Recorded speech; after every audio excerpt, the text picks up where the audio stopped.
Rosa's world crumbles when her husband, Oliver, dies, leaving her in solitude and poverty.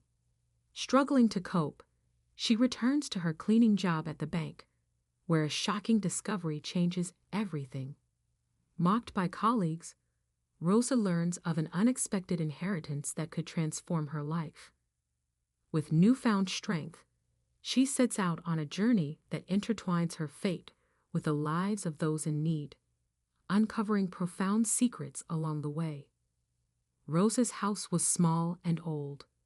The paint on the walls was chipped, and the furniture was worn out. In a town where she and her husband, Oliver, lived with just enough money to eat and pay bills, Oliver worked hard every day, but his job didn't pay much. Rosa cleaned at the bank, where her hands grew rough from scrubbing floors and wiping desks. She was a pretty woman, but her tired eyes and messy hair made her look older. Her clothes were simple and a bit too big, chosen more for comfort than style. Then Oliver died. Rosa felt a deep sadness that wouldn't go away. She cried a lot, and her face looked even more tired. At the funeral, it was just Rosa and the quiet. No friends came. It was as if the world didn't notice Oliver was gone. Rosa stood by the grave, her tears falling like the rain around her. She held onto the old coat Oliver had given her, the one with the missing buttons. It smelled like him, and it was all she had left. After Oliver was gone, the town's view of Rosa changed. They saw her as someone left behind. When she walked through the streets, her head down, people would whisper. They talked about how she was always alone now, her face sad and her clothes plain. The kids who ran past her with dusty shoes would giggle, not knowing the weight of her sadness. At the market, the sellers would glance at her empty basket and give a knowing look. They thought being alone made her weak. Rosa felt their stares like the cold wind, and she wrapped Oliver's old coat tighter around her. It was frayed at the edges, but it was warm. It was a piece of him that she could still hold on to. In the town's eyes, she was just the quiet widow, but to herself, she was someone trying to hold on to the pieces of a life once filled with love. Rosa returned to work, her hands moving mechanically as she cleaned.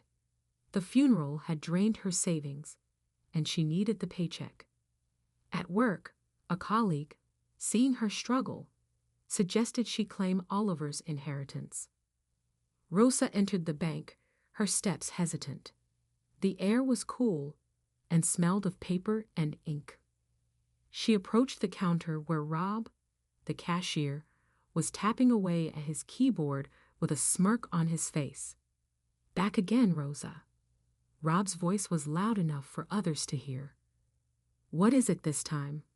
The grand inheritance of $10? Laughter bubbled around the room, bouncing off the marble floors. Rosa's cheeks burned, but she stood firm. "Please check the account," she said, her voice barely above a whisper. Rob rolled his eyes and began typing, his fingers clacking mockingly on the keys. "All right, let's see this fortune," he said, sarcasm dripping from each word. The screen flickered, and Rob's smile faded. His eyes darted across the numbers, disbelief etching his features. The room fell silent, the laughter dying down as everyone sensed the shift. What?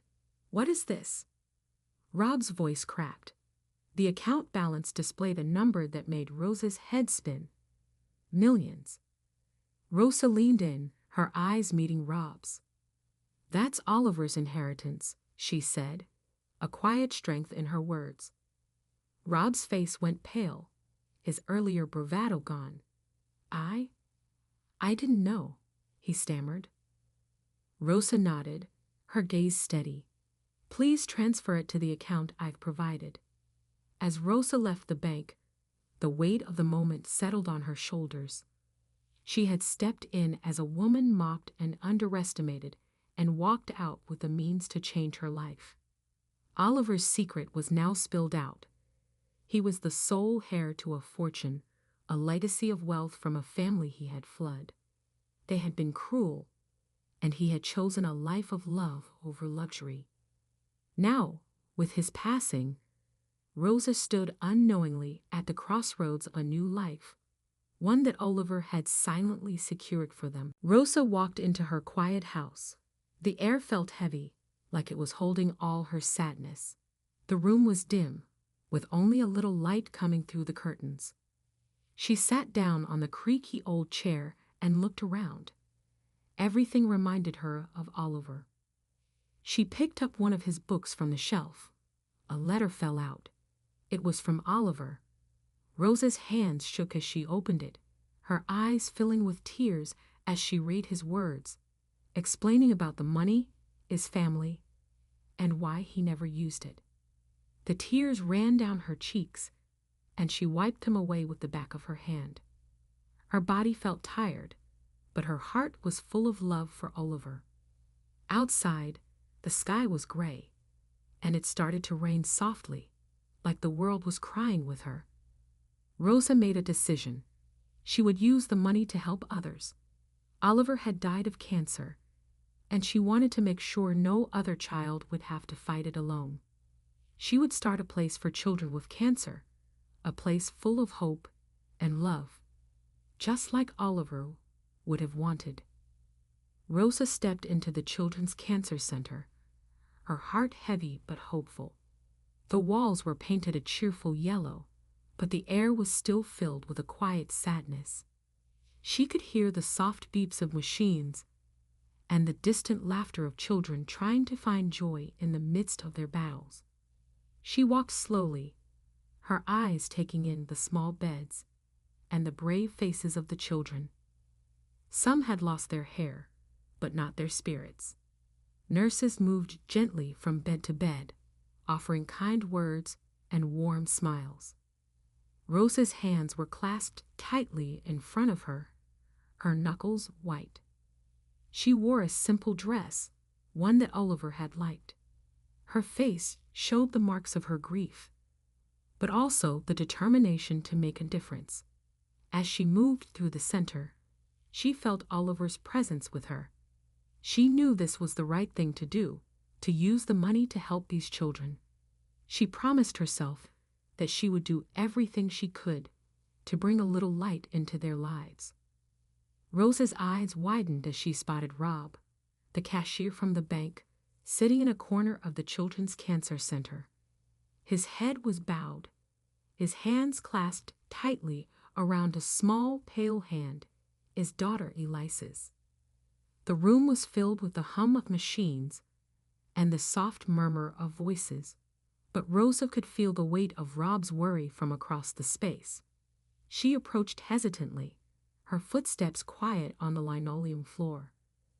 Rob looked up, his face flushing with embarrassment. "Rosa," he stammered. I'm sorry for how I acted before. It's just that." He was cut off by Elise's weak cough, a sound that seemed too large for such a small body. Rosa knelt beside Elise's bed, her heart aching at the sight of the girl's fragile frame. The room was bright with drawings of trees and animals on the walls, but Elise's bed was a stark island in the midst of it all. "It's okay, Rob," Rosa said softly. "Tell me what's wrong." Rob's eyes were red-rimmed as he explained, "Elise needs an operation. It's expensive. And I don't have the money."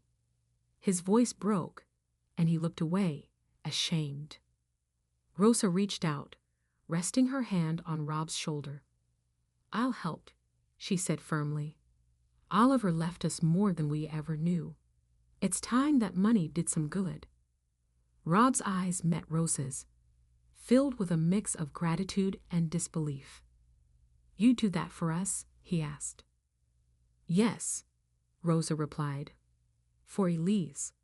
She turned to the girl, who was watching them with wide, hopeful eyes. What do you say, Elise? Ready to get better and play outside again? Elise nodded, a small smile flickering on her lips. Yes, please, she whispered. Rosa stood, her decision made. She would not only fund Elise's operation, but also support the center. She imagined a place where laughter was the best medicine, where children like Elise could heal and thrive.